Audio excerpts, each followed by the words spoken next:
नमस्कार बच्चों, गणित की कक्षा में आप सबका स्वागत है। बच्चों, आप सब स्कूल आने से पहले नाश्ता करके आए होंगे। आप लोग क्या क्या खा के आए हैं बताइए। दलिया, बहुत बढ़िया। केला, बहुत अच्छे। और रोटी कौन कौन खा के आया है? शाबाश। अब दोपहर को जब आप जाएंगे तो खाना खाएंगे, उसमें रोटी भी खाते होंगे और चावल भी खाते होंगे। ठीक है। कल आलोक और लीला घर गए और उनको बहुत तेज भूख लगी थी। जब उन्हें भूख लगी थी तो उन्होंने माँ को कहा कि हमें रोटी चाहिए। माँ ने गर्मा गर्म रोटी बनाई और आलोक को एक रोटी दी और कहा आधा आधा बांटकर इसे खाओ। तब आलोक ने रोटी को इस प्रकार से बांटा। तब माँ ने एक और रोटी बनाई और एक रोटी और देकर कहा कि एक इसके भी आधे आधे दो हिस्से कर लो। तब दोनों हिस्से लीला ने किए। लीला ने रोटी को इस प्रकार से बांटा।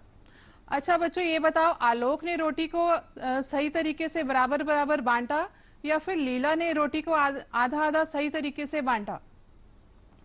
बिल्कुल सही। लीला द्वारा बांटी गई जो रोटी थी वो बिल्कुल सही तरीके से आधी आधी बांटी गई थी। लीला ने रोटी को आधा आधा बांटा और आलोक ने एक हिस्सा इसका बड़ा बना दिया और एक हिस्सा छोटा कर दिया।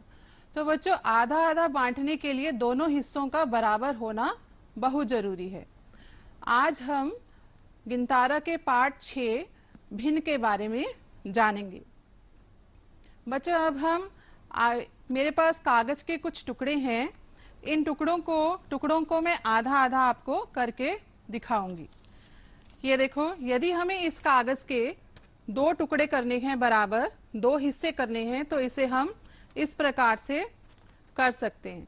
यदि हम इसे फोल्ड करें तो ये इसके 2 हिस्से बन जाएंगे। आपको दिखाई दे रहा है ये दोनों हिस्से। इसको हम एक दूसरे तरीके से भी आधा आधा कर सकते हैं। यदि हम इसे इस प्रकार से लें और इस तरीके से फोल्ड करें तो ये दोनों हिस्से बराबर बराबर हो जाते हैं। ये आपको दिखाई दे रहे हैं, 2 हिस्से बन गए इसके और दोनों हिस्से बराबर बराबर हैं। इसी प्रकार से यदि हम ये पेपर ले रहे हैं, इस कागज को ले रहे हैं, इसके 2 हिस्से करने हैं, तो हमें इस तरीके से इसको फोल्ड करना होगा। तो ये आधे आधे 2 हिस्से हो जाएंगे। बच्चों, आपको क्या ये दिखाई दे रहा है? क्या यह कागज जो है आधा आधा अच्छे तरीके से फोल्ड है?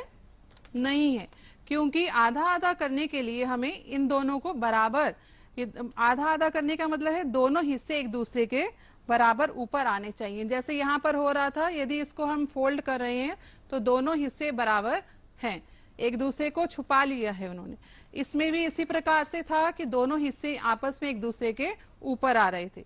यहाँ आप स्लाइड में भी देख सकते हैं, यहाँ कागज के 2 हिस्से किए गए हैं। इस प्रकार से ये 2 बराबर हिस्से हैं।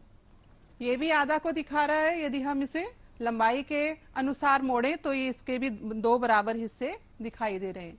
इस प्रकार से ये रेखा इन्हें 2 बराबर आधे हिस्सों में बांट रही है।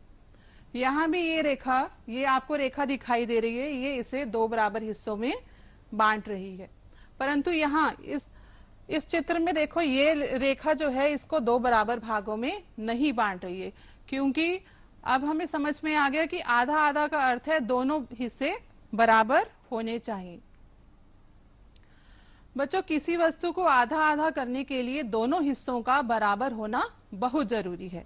इसी प्रकार से आप त्रिभुज, आयत और वृत्त को भी आधा आधा कर सकते हैं। जैसे ये देखिए, मेरे पास ये आयताकार आकृति है। यदि इस आयताकार आकृति के 2 हिस्से हम करते हैं, इस प्रकार से इसको फोल्ड कर लिया जाए तो इसके 2 हिस्से बराबर बराबर हो जाएंगे। ये दिखाई दे रहा है आपको, ये रेखा दिखा रही है कि ये दोनों हिस्से बराबर हैं।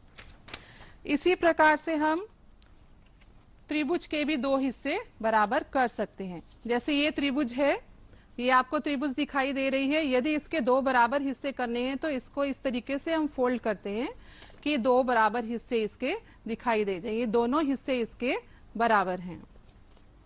इसी तरीके से हम वृत्त लेकर, ये देखो वृत्त है, वृत्त को यदि इस तरीके से फोल्ड किया जाए बीच में से, तो इसके 2 बराबर हिस्से हो जाते हैं। आशा है सब बच्चों को की जो आधा बताने की है, ये सबको 2 हिस्से करने समझ में आ गए होंगे। अब हमने अभी तक सीखा था कि कागज के 2 हिस्से किस प्रकार से करने हैं। अब हम कागज के बराबर बराबर 4 भाग करना सीखेंगे।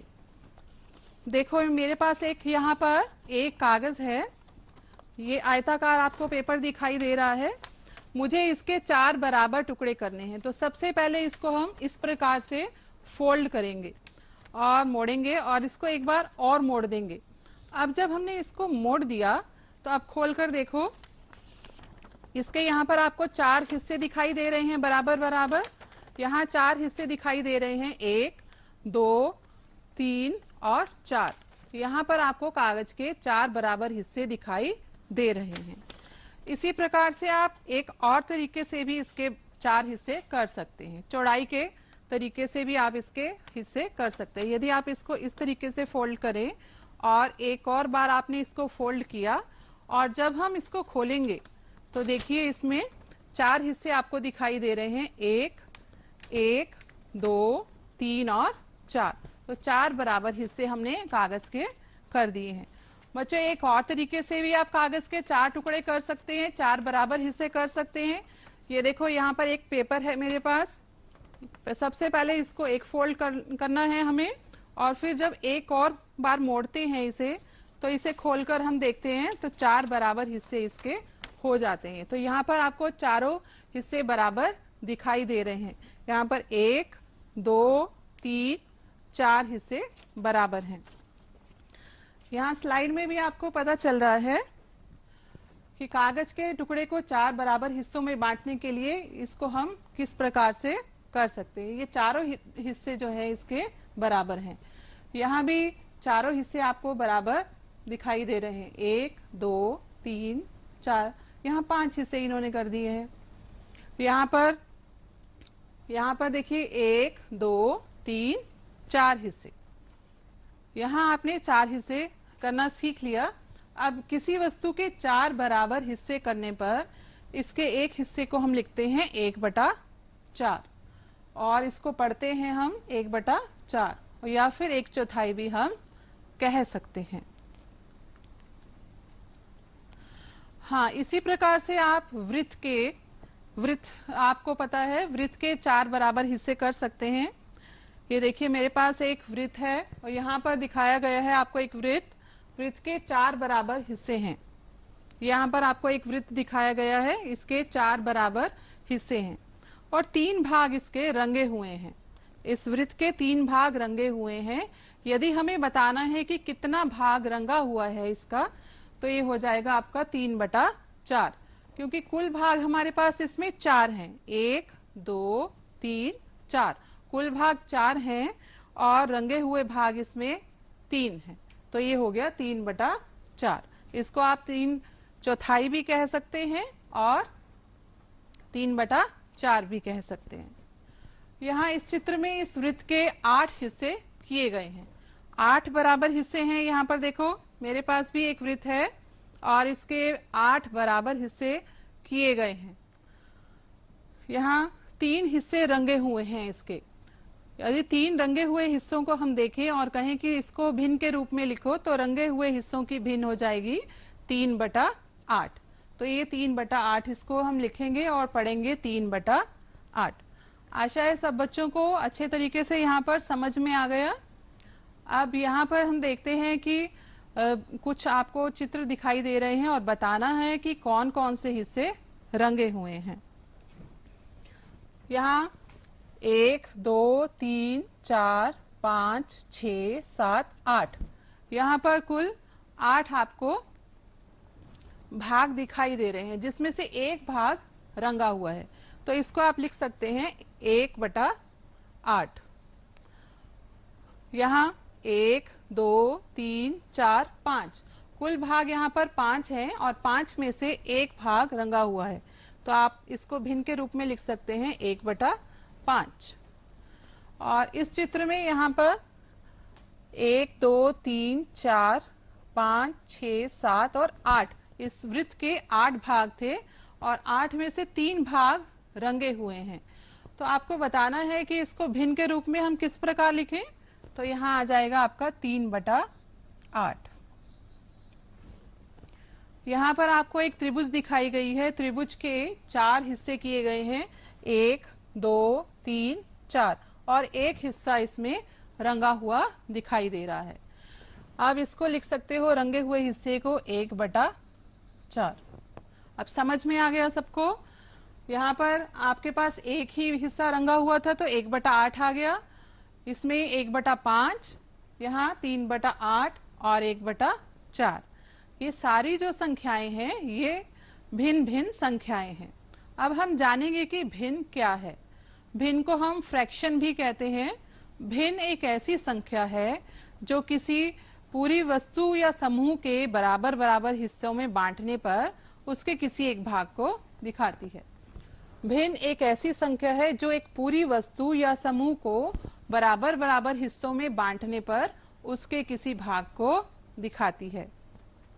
बच्चों, भिन्न को हम लिखते हैं जैसे 1/2 या 5/6 इस तरीके से लिखते हैं।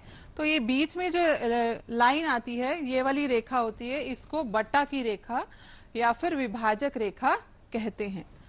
भिन्न को बटा के रूप में पढ़ते हैं। जैसे यहाँ पर है 1/2, इसको हम पढ़ेंगे 1/2। बीच में ये खींची हुई रेखा बटा की रेखा या विभाजक रेखा कहलाती है। और विभाजक रेखा के ऊपर जो अंक है, विभाजक रेखा के ऊपर के भाग को या अंक को हम अंश कहते हैं और नीचे के भाग को हर कहते हैं। अंश को आप न्यूमरेटर भी बोल सकते हैं और हर को डिनोमिनेटर कहते हैं। तो फ्रैक्शन, भिन्न को हम फ्रैक्शन कहते हैं। फ्रैक्शन बराबर न्यूमरेटर अपॉन डिनोमिनेटर, या भिन्न बराबर अंश बटा हर।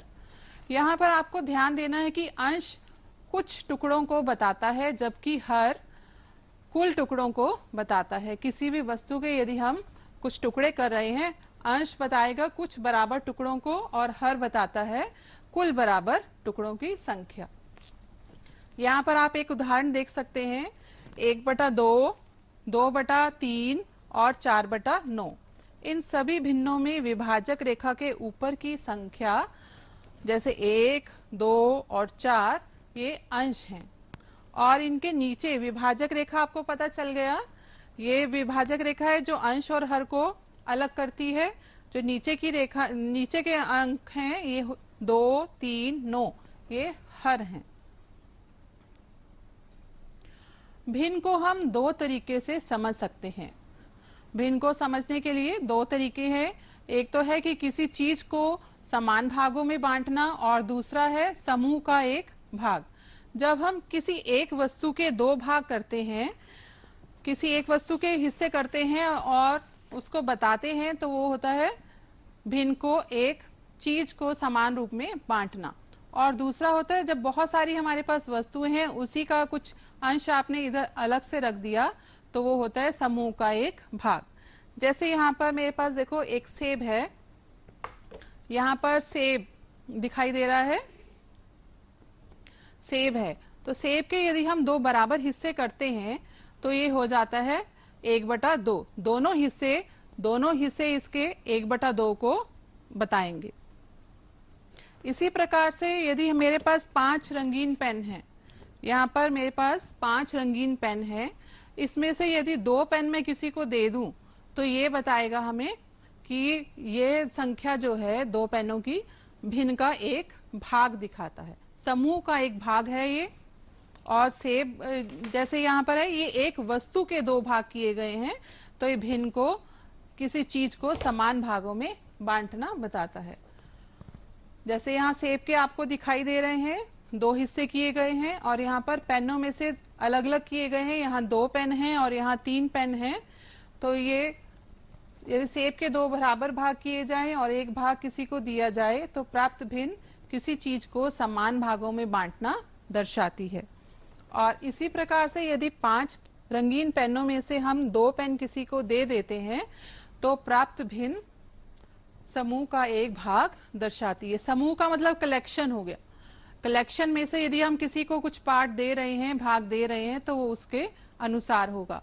और यदि एक वस्तु के हम कुछ टुकड़े करके किसी को दे रहे हैं तो वो होगा किसी चीज को समान भागों में बांटना। अब एक प्रश्न देखते हैं हम।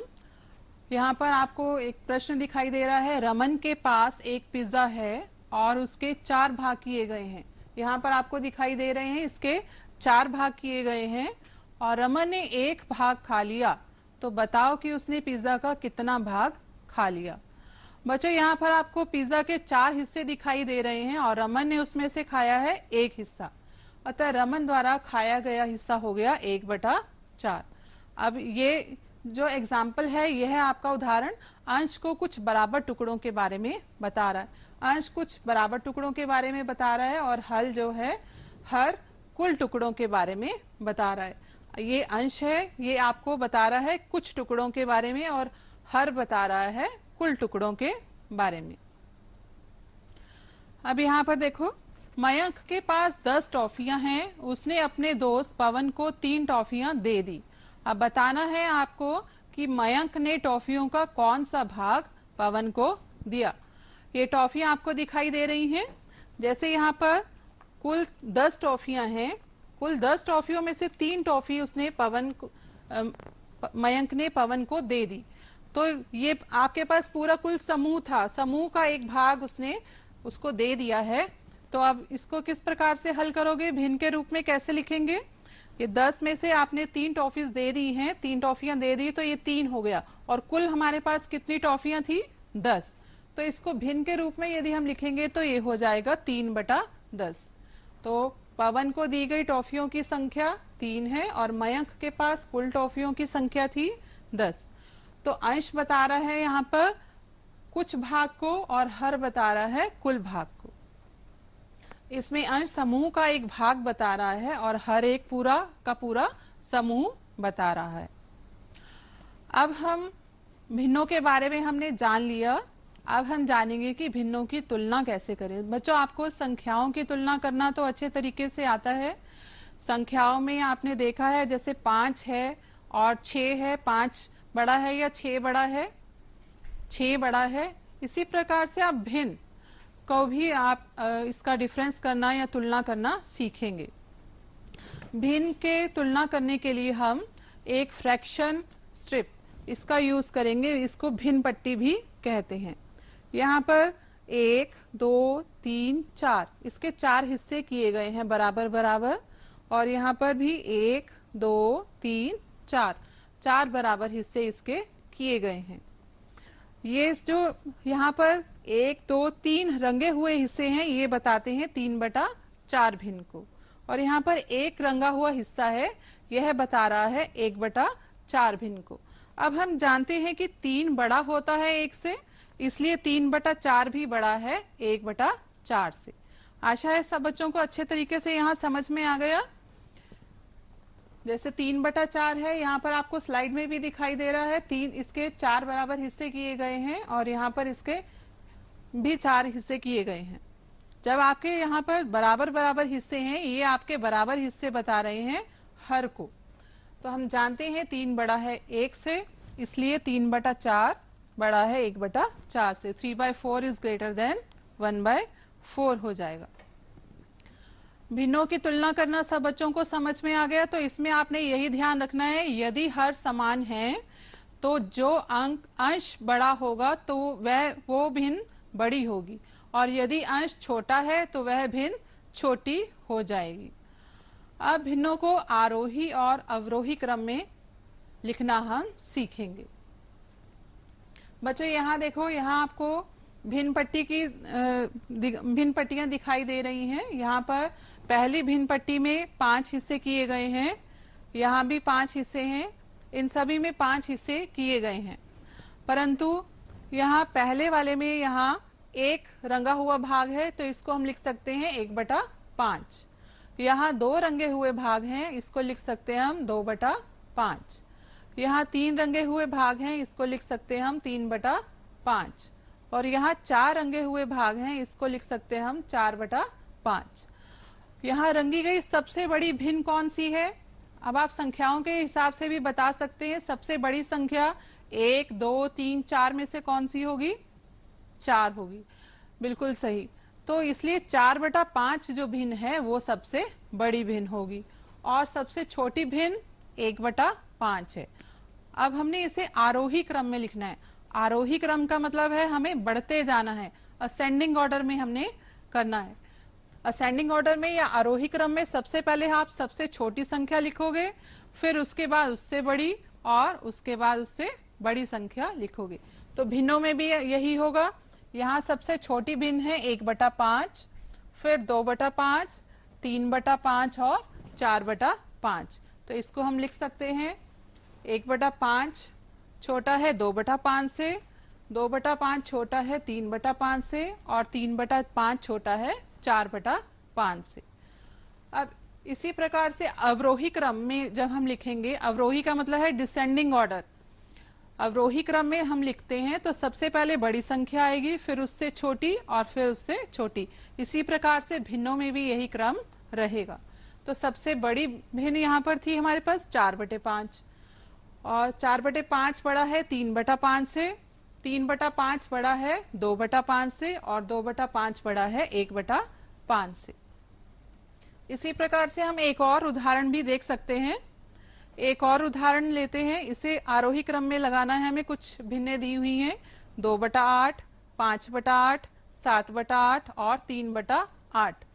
आरोही क्रम के लिए हमें बताया था मैंने आपको कि सबसे पहले सबसे छोटी आपको भिन्न लिखनी है। तो इसमें सबसे छोटी भिन्न कौन सी है? 2/8। बिल्कुल सही। तो सबसे पहले 2/8 लिखोगे, उसके बाद 3/8, फिर 5/8 और लास्ट में 7/8। तो इस प्रकार से हमने ये जाना भिन्नों में जब हर समान होते हैं तो बड़े अंश वाली भिन्न बड़ी होती है और छोटे अंश वाली भिन्न छोटी होती है। आशा है सब बच्चों को समझ में आ गया कि भिन्नों की तुलना किस प्रकार से करनी है और भिन्नों को आरोही और अवरोही क्रम में किस प्रकार से हमने लिखना है। अब अभ्यास कार्य है यहाँ पर आपका, कुछ प्रश्न दिए गए हैं, इनको आपने हल करना है। बच्चों निम्न प्रश्नों को हल करें। छोटी व बड़ी भिन्न बताओ। छोटी व बड़ी भिन्न बतानी है आपको। आपको बताया था कि भिन्नों की तुलना करने के लिए हमने यह देखना है कि कौन सी भिन्न का अंश बड़ा है और कौन सी भिन्न का अंश छोटा है। जिस भिन्न का अंश छोटा होगा वह भिन्न छोटी होगी यदि इसके हर समान है। अब यहाँ पर आप देख रहे हैं 3/5 और 4/5। तो इसमें 3/5 छोटा है और 4/5 बड़ा है। यहाँ पर 4/7 और 6/7, 4/7 और 6/7। तो 4 और 6 में से कौन सा बड़ा हुआ? 6। तो यहाँ आप लिख सकते हैं कि 6/7 बड़ा है 4/7 से। इसी प्रकार से 11/15 और 8/15। 11 और 8 में कौन सा अंक बड़ा है?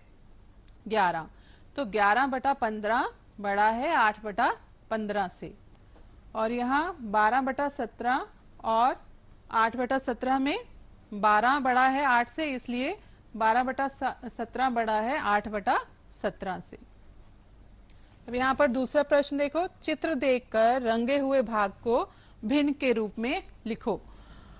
यहाँ पर 1, 2, 3, 4 आपको भाग दिखाई दे रहे हैं और एक रंगा हुआ भाग है। तो इसको आप लिख सकते हो 1/4। यहाँ पर आ जाएगा 1/4। इसी प्रकार से यहाँ कुल भाग देखो 1, 2, 3, 4, 5, 6 भाग हैं और एक भाग इसका रंगा हुआ है। तो आप इसको लिख सकते हो 1/6। यहाँ इस वृत्त में 1, 2, 3, 4, 5, 6, 7, 8 भाग किए गए हैं और इसके 2 भाग रंगे हुए हैं। तो आप इसको लिखोगे 2/8। त्रिभुज में आपके पास यहाँ 2 भाग किए गए हैं यहाँ और एक भाग रंगा हुआ है। तो आपने इसको लिखना है 1/2। अब यहाँ है दी गई भिन्नों में अंश व हर लिखो। यहाँ पर आपको कुछ भिन्नें दी गई हैं और बताना है अंश और हर क्या होता है, कौन कौन से हैं। आपको पता है कि विभाजक रेखा से ऊपर का जो अंक है वो अंश कहलाता है और विभाजक रेखा के नीचे का अंक हर कहलाता है। तो यहाँ पर विभाजक रेखा यहाँ दी हुई है, इसके ऊपर का अंक 3 है, तो ये अंश हो गया हमारा 3 और हर हो जाएगा 7। यहाँ इसी प्रकार से 2/5, तो 2 यहाँ पर हो गया अंश और हर हो गया 5। यहाँ पर आप सामने लिख सकते हैं कि ये अंश है और ये हर है। बच्चों, अब हम देखते हैं कि हमने अब तक कितना सीखा है। सबसे पहले हमने जाना कि भिन्न एक ऐसी संख्या है जो एक पूरी वस्तु या समूह को बराबर हिस्सों में बांटने पर उसके किसी एक भाग को दिखाती है। जैसे आपको बताया गया था, बराबर उसके हिस्से किए थे हमने सेब के, एक वस्तु थी वो और उसके बराबर हिस्से हमने किए थे। इसी प्रकार से आपको पिज्जा का एग्जाम्पल दिया था, उसमें भी पिज्जा एक वस्तु है और उसके 4 बराबर टुकड़े किए गए थे। और एक समूह के रूप में यदि हम लें, टॉफी का आपको उदाहरण दिया गया था, और टॉफियों में क्या है कि बहुत सारी टॉफियां हैं, उसके कुछ आपने 2 या 3 टॉफी किसी को दे दी, तो वो आपको दिखा रहा है समूह में से बराबर हिस्से किए गए हैं। फिर हमने सीखा कि भिन्न में विभाजक रेखा के ऊपर के अंक को अंश कहते हैं और नीचे के अंक को हर कहते हैं। विभाजक रेखा आपको पता है, उसको हम बटा की रेखा भी कह सकते हैं। इसके बाद हमने जाना कि समान हर वाली भिन्नों में बड़े अंश वाली भिन्न बड़ी होती है और छोटे अंश वाली भिन्न छोटी होती है। यदि हमारे पास हर समान है तो हमने यह जाना कि बड़े अंश वाली भिन्न बड़ी होगी और छोटे अंश वाली भिन्न छोटी होगी। इसी प्रकार से हमने आधा, 1/4, 3/4 हिस्सों की भी पहचान की। हाँ, अब आप सब बच्चे घर से करके आएंगे गिनतारा पुस्तक के कार्य पुस्तिका के पृष्ठ संख्या 65 और 66 को हल करके आएंगे। यहाँ हम देख लेते हैं कि 65 और 66 पेज पर क्या दिया गया है। यहाँ पर आपने भिन्न को यहाँ मिलाना है, यहाँ आधा भाग है और यहाँ पर देखो इसमें आधा भाग कहाँ किया गया है। यहाँ 3/4 भाग है या फिर पौन भाग भी इसको हम बोलते हैं, तो 3/4 का यहाँ पर इसके साथ ये मैच हो सकता है। इसी प्रकार से 1/4 भाग, 1/4 का मतलब होता है 1/4, तो यहाँ पर आपको दिखाई दे रहा है 1/4, जैसे यहाँ पर इसके 4 हिस्से हैं और एक भाग रंगा हुआ है, तो यह 1/4 को दर्शाता है। 1/6 भाग, 1/6 भाग का मतलब हो गया किसी चीज के यदि आपने 6 हिस्से किए हैं और उसको 1/6 के रूप में दिखाओ। जैसे यहाँ पर एक वृत्त है, वृत्त के 6 हिस्से यहाँ किए गए हैं और आपको इसमें एक दिखाना है, एक रंगा हुआ हिस्सा है, तो ये 1/6 को दिखा रहा है। अब यहाँ पर आपने बताना है भिन्न आपको दी हुई है, यहाँ पर उसके हिसाब से रंग भरने हैं। जैसे 3/4 है तो 3 में आपने रंग भरने हैं 4 में से। इसी प्रकार से आप देख सकते हैं 2/8 है तो यहाँ पर 8 में से आपको 2 में रंग भरना है। 1/2, 2 भाग किए गए हैं, 2 में से 1 को आपने रंग करना है। यहाँ पर 2/4, 2/4 का मतलब आधा ही हो गया, उस तरीके से आप इसको देखकर रंग भरेंगे। फिर है 2/4, यहाँ पर इसके 4 हिस्से हो रखे हैं तो इसमें से भी आपको 2 को रंग करना है। यहाँ पर आपका 2/6 है तो 2 को आप रंग करेंगे 6 में से। यहाँ बताना है आपको रंगे हुए भाग के अनुसार भिन्न लिखो। रंगे हुए भाग के अनुसार जब भिन्न लिखेंगे हम, तो वो बताना है, जैसे यहाँ पर आपके पास वृत्त दिखाई दे रहा है और उसके 2 हिस्से हैं और एक रंगा हुआ हिस्सा, तो 1/2 लिख सकते हैं। इसी प्रकार से आप इसको हल कर सकते हैं। और सभी बच्चे प्रोजेक्ट के रूप में अपने परिवेश में से 1/2, 1/3, 1/4 भिन्नों के उदाहरण खोज कर लाएंगे और अगली कक्षा में हम उस पर चर्चा करेंगे। आशा है सब बच्चों को बहुत अच्छे तरीके से समझ आ गया होगा। धन्यवाद और खुश रहें आप घर पे और काम अपना करते